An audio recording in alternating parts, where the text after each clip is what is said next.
Hello there, you're welcome to Village Square Africa. Today on the program, we want to discuss the Russian-Ukraine war, not in the way you have heard it, but we will be talking about the Zambian student who died fighting for Russia in Ukraine.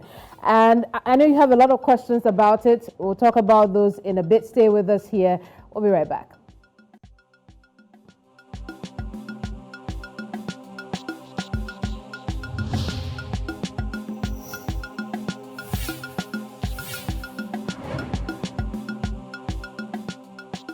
Back in August this year, investigative media reports suggested Russia was recruiting its prisoners to augment its military in the war the country is waging against Ukraine. Now, according to these reports, the prisoners are encouraged to fight alongside Russia in exchange for their freedom. Russia allegedly also dangles monetary rewards to entice the inmates. It's not known how many prisoners have been recruited into the Russian forces. What we do know, however, is that a government-sponsored Zambian student who was serving a 9-year, 6-month prison term died on the battlefield. Allegedly, Lemekhane Nyirenda is one of many prisoners drafted into Russian forces with a promise to walk free after 6 months. But the only freedom the 23-year-old engineering student got was his death. You're welcome to the square. I'm Keminni Amanor. Let's meet our guests today. Max Vardon is a humanist and African affairs commentator. Max, you're welcome to the program. Thank you, Keminni. Right. Now, let's talk about your first thoughts when you heard about this whole story about, the Zambian student drafted into Russian forces for his freedom. What were your thoughts? Well, I'm a little bit perplexed because my research suggested that the gentleman had actually been detained for drug offenses and so should have been in safe custody. So how he gets from safe custody onto a battlefield is a bit of a mystery. And one wonders whether perhaps there was some plea bargaining or something that during Putin's conscription drive, they decided to offer a swap of military service for custodial sentencing for some of the inmates of the various prisons. I can imagine that maybe why he got out onto the battlefield, although it really isn't a fight that Africans should be involved in. But if you have the choice of doing 12 years in jail versus getting out and risking your life, well, I guess some might take the latter option. I want us to talk about Russia's actions in wanting to draft prisoners into, its war against Ukraine. What do you think about this quid pro quo kind of negotiations it's having with its prisoners?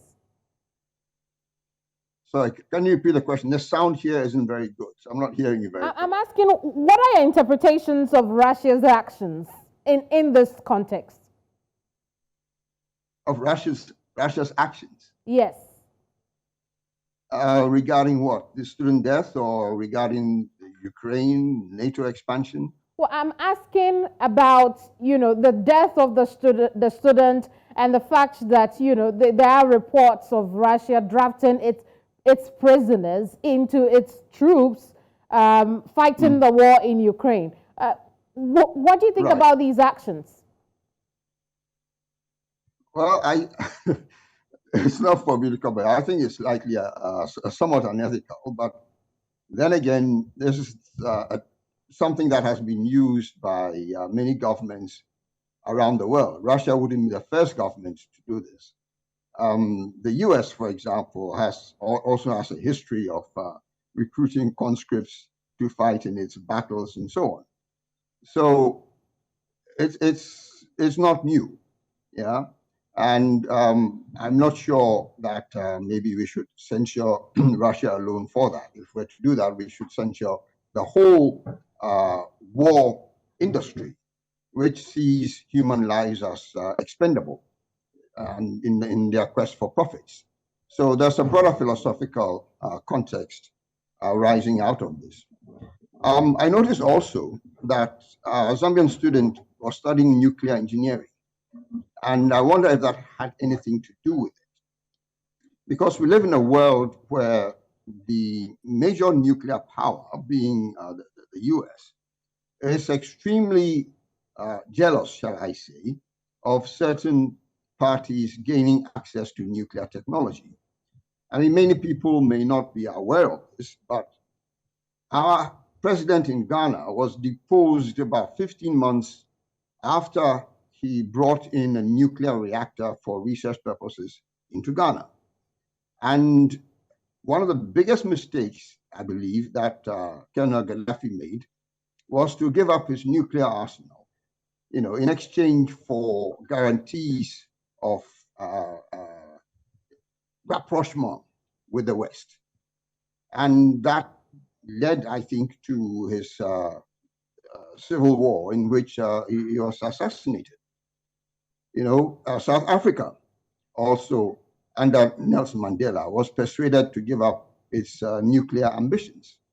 And I think we have to perhaps factor that into account also, that it may have been a contributing factor to his being drafted and appearing on the war front. Yes, but if you're a prisoner serving an almost 10-year term, and the government of the day is asking you to go onto the battlefields so that you could get your freedom after 6 months, it seems as though it's a fair deal until you die.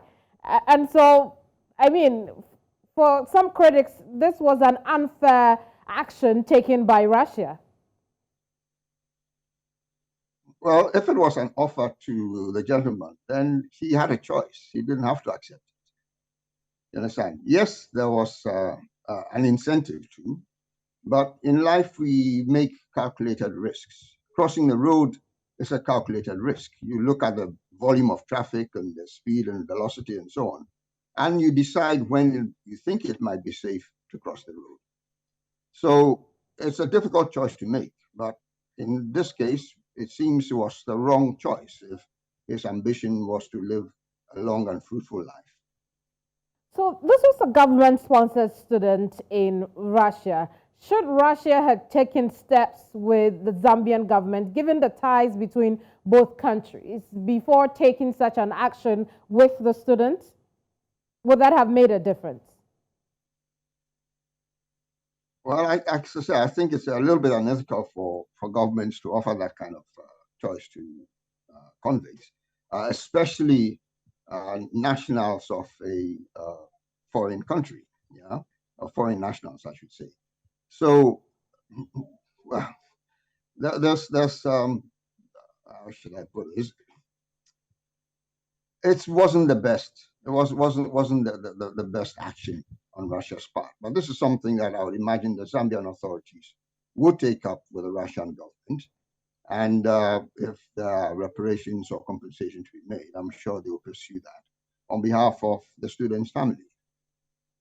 Now, Max, there'll be a few more things I want us to talk about regarding this particular situation. But you're right, Zambian authorities have spoken on this matter, and we'll hear more from them in a bit. You're watching Village Square Africa. We'll be right back. Stay with us. Hello again. You're watching Village Square Africa, and today our discussion is around the death of a Zambian student on the battlefront for Russia in Ukraine. I told you earlier that we'll have a second guest join us. So joining us now is Thabo Kawana. He's Ministry of Information and Media Director, spokesperson in Zambia. Thabo, you're welcome to the program. Thank you very much, and good afternoon to all your viewers. Absolutely. And if you were here earlier with me, then you may have heard from Max Vardon. Max is a humanist and African affairs commentator. Max, it's good to have you back here on the program. And so, Max, I was in the conversation with you, but if it's okay, I'll have you hold on a bit. Let's talk to Thabo over the next few minutes. Thabo, So how did the Zambian government find out about the death of Nathan? Well, we were informed through our mission in Russia. That informed us that one of our citizens, who happens to be a student studying in Russia, was killed in the conflict. Now, the bizarre circumstances are that this student was in prison. To our knowledge, he had offended the laws in Russia and was sentenced to 9 years, 6 months, and serving a prison sentence. So as far as we were concerned, the status of the young man was that he was a prisoner held in prison in Russia. So it was it was very shocking for us to find out later that he has died in the battlefront. The government has, however, expressed shock and has asked our counterparts from the Russian authorities to furnish us with further information as to how a citizen of Zambia who was in their custody as a prisoner ended up at the battlefront. Very well. So who informed the missions in Zambia about this, the imprisonment of Nathan? The authorities in Russia informed our mission in Moscow that a Zambian citizen was killed and that the body was brought to the border town in readiness for its repatriation. And that is how our mission also informed government. Very well. And that is how we are today. At the time of announcing the death of your citizen to you, did the government already know that Nathan was in prison? Yes, the government was aware that Nathan was in prison because Nathan is a student in Russia who is sponsored by the government. And while studying in Russia, he offended the law and was convicted and sentenced to 9 years and 6 months imprisonment. And the government was aware that each citizen that went to Russia as a student contravened the law there and was imprisoned. So as far as the Zambian government was concerned, the status remained that Mr. Lemekhane Nyirenda was in prison in Russia. Very well. Let's just clear up one last minute detail. What was he in prison for? Well, as at now, I cannot state what the offense was. What is on or before my table is that he contravened the laws and was convicted, and upon conviction, sentenced to 9 years and 6 months. I have no details as to the exact offense that he may have committed. Very well. What we have heard is the fact that the actual death occurred on September 22nd. However, the Zambian government was informed of it on November 9th. Did the Russian authorities provide explanation as to why it took that long to report the incident to you? The Minister of Foreign Affairs yesterday issued a statement, and in his statement, he clearly stated that the Zambian government has asked the Russian government to furnish us with details, among which also as to why there was a delay in communicating, but also most importantly, an explanation as to how a Zambian citizen that was in their custody in prison ended up at the battlefront. So we await a response from the Russian authorities. Very well. At this point, what is the kind of conversation the Zambian government is having with the family of Lemekhane? Well, the Zambian government commiserates with the family of the late. We are with them, both physically and also in prayers. The Minister of Foreign Affairs is in personal and direct contact with the family and has visited the family. And the government is also offering support to the family during this trying moment and doing everything they can to arrange for the funeral and the repatriation of the body back to Zambia. Very well. You also spoke about further questions that you put into Russian authorities. What are the further details you're seeking from Russian authorities? Well, mainly it's just an explanation as to how a person who was not enlisted in the military found themselves at the battlefront. How a person who was in custody as in prison found themselves at the battlefront. So those are details that really we would want to understand as to how such a bizarre circumstance can be allowed to happen by authorities. Very well. I'll have you hold on just for a little bit for me. Max, you've been listening to my conversation with Thabo here. What are your thoughts so far about how things have played out?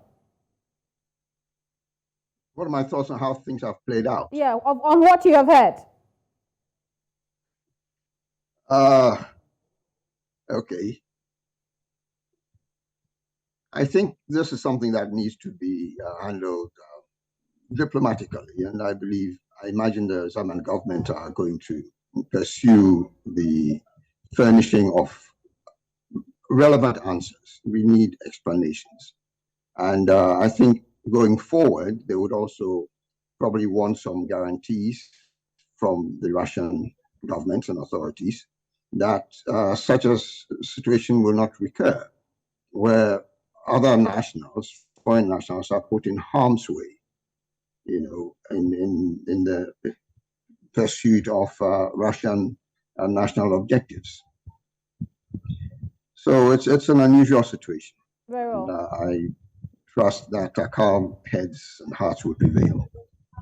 Thabo, I'll come back to you on this. There are reports suggesting that perhaps Nathan may have been one of many prisoners who were drafted into the Russian military to fight for Russia in exchange for his freedom. What does the Zambian government think about some of these reports that are going around?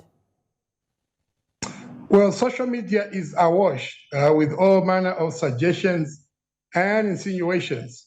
But as government, we do not work with insinuations on social media. We use our diplomatic channels to be able to get verified information, correct information, and factual information. So we have asked our colleagues to furnish us with the information, and we will get the answers as will be furnished to us by the authorities. What we do know is that in April of 2020, Nathan was one of those that had contravened the laws of Russia and was sent to prison upon conviction. So we, like I said earlier, we want to know how he ended up in the battlefront. Now, as to whether that was a bargain deal for fighting in the battlefront in exchange for freedom, we cannot comment on such. Ours is to seek answers from the authorities, and once given the answers, we move from there. Now, speaking of diplomatic ties, it's very well known that Russia and Zambia have great ties economically, militarily. Do you see this impacting the relations that your country has had with Russia for more than 50 years? Well, I don't think so. I think what is to happen is that using our diplomatic channels and our all-weather cooperation between Russia and ourselves, we will be able to get to the bottom of this matter and find an amicable solution and an amicable way out of it. I don't think it is a matter that can end up straining the relationship between Zambia and Russia. But however, it is important to state that it is regrettable, and Zambia mourns each and every one citizen of its people. It doesn't matter if it were 10 people, 50 people, or one person. Every Zambian soul is important to this government, and therefore we mourn this soul. We find the incident regrettable, and therefore we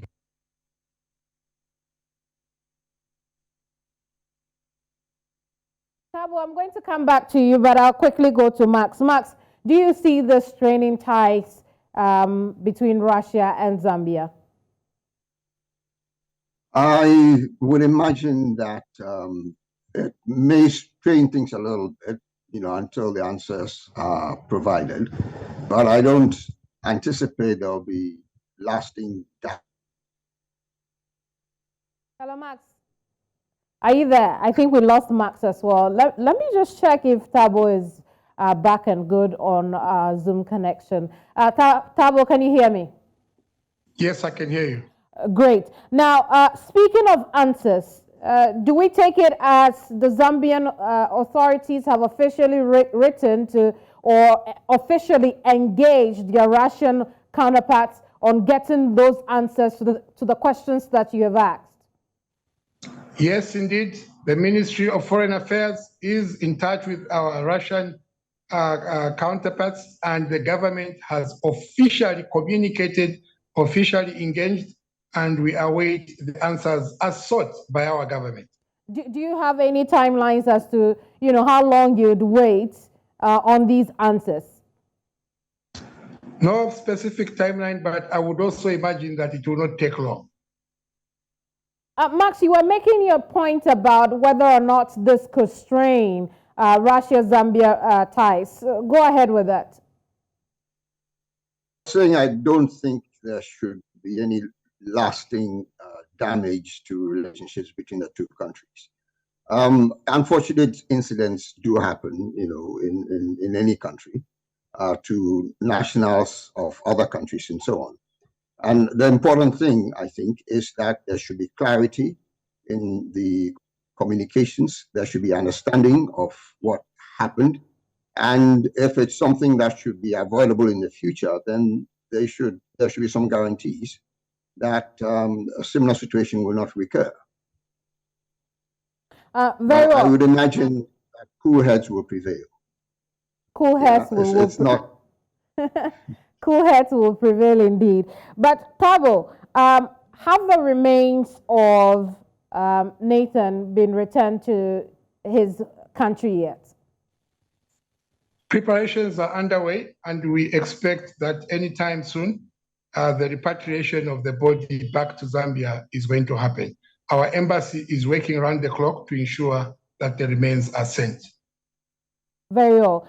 What kind of discussions on the back of the the current situation are you having with your students who may be in Russia at the moment? Well, it is important that we continue to encourage our students to concentrate on their studies and remain focused. Go and concentrate on what they have gone to do, which is to study, and avoid bad company and avoid getting themselves engaged in vices that may end up having them breaking the law in foreign lands. So this is an unfortunate incident. It has happened, but also at the same time, we draw lessons from it so that in future we do not have any of such occurring amongst our student populace, or indeed our citizens that are in diaspora. So we continue to urge our students in particular to ensure that when they go to study, they do just that which they have gone to do, which is to study, and avoid engaging themselves in extracurricular activities that may see them breaking the laws in their host nations. There are those who think that other African countries, the AU, must all rally and make sure that Russia answers your questions. Will that be necessary, Thabo? Okay, sorry, I didn't get you there. You are breaking. Your line is very bad. I can understand. So let's try again. I'm saying that there are those who believe that the African Union and indeed other African countries should rally behind Zambia and seek answers and make sure that this does not happen to any other African in Russia. What do you think about this? Yeah, well, I think it is important that other countries rally behind our country to mourn with us, to sympathize with us, but not necessarily in a confrontational manner against the Russian authorities to demand for answers in a manner that is undiplomatic. I think The question of getting answers is something that has been handled between the two nations diplomatically, but of course, support from other African nations in terms of sympathy and mourning with us is very welcome. And we feel we will be more than happy to have sister nations coming and commemorating with us over the loss of our student who has died in a conflict really that has nothing to do with our country. But in terms of the countries in Africa rallying together with us in demanding answers from Russia in a confrontational manner, that is not the route that we have taken. We have taken our usual diplomatic route and also putting into account the relationship that we share with Russia from time immemorial. Very well, Max. Do you think that such a call is necessary? I think it is in the interests of the African Union and all African countries to show solidarity whenever anything happens that affects any of the countries within the African Union. Max, did we lose you? I'm saying we have numerous regional greetings for groupings. For example, NATO right now is gathering itself in preparation for a possible war against Russia because of these missiles that found their way into Poland. And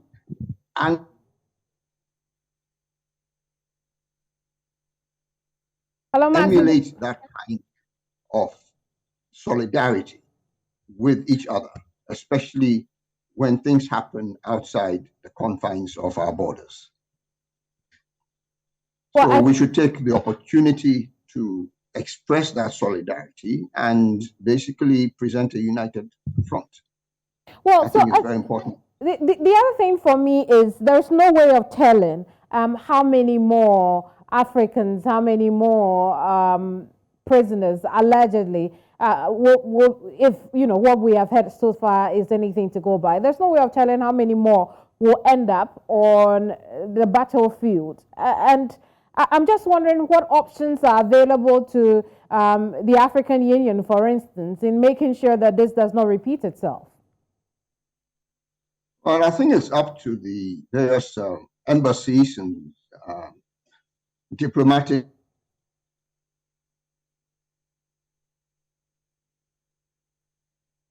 the national and who's within any of these territories which are currently involved in hostilities. And that is one of the core responsibilities of missions, and they should really be more interactive in this matter to ensure that they have information on the whereabouts of their nationals and seek their safety and security. Very well. And until they've done that, we won't know. No, go ahead. Go ahead. Now, I'm saying until our missions have done that roll call, as it were, we won't know who might be in harm's way or potentially be going into harm's way. Indeed. Now, Thabo, I'll come to you for some of the last things as we wind down. What plans are there in Zambia once the body of your citizen is returned to the country?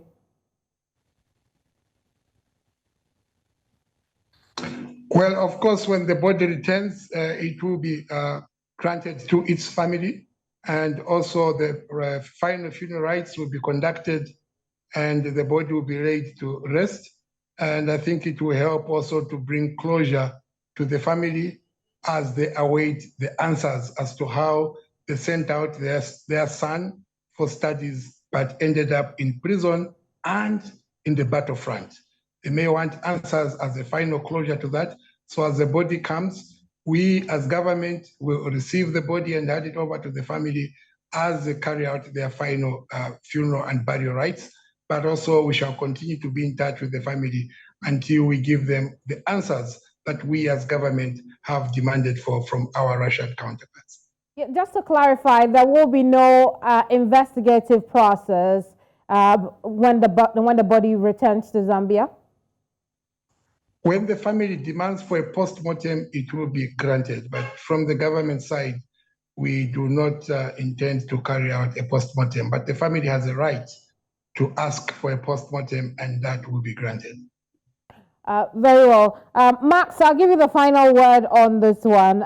We've heard a lot from Thabo. I had Thabo speak to, their citizens in Zambia. But generally, what would be your final word on this, particularly to young Africans who may be or may find themselves in Russia right now? Well, I would like to echo Thabo's sentiments and advice to them that they are there for a purpose. They are there to study or work or whatever it is they're there to do. And they really need to stay focused on their core mission so that they don't stray into potential trouble with the law.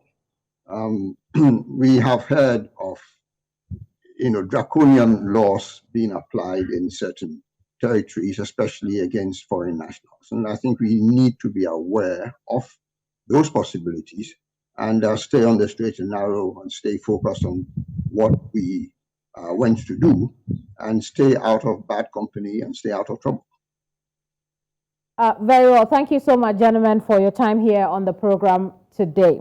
Max Vardon is a humanist and African affairs commentator. And then you also heard me in the discussion with Thabo Kawana. He is the spokesperson for the Zambian Ministry of Information. He's also the media director spokesperson.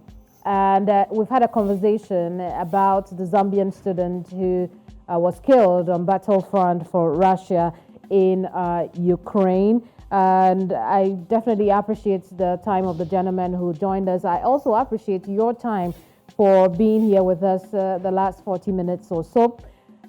Join us again tomorrow, same time here on News Central TV. I am Keminni Amanor. Goodbye.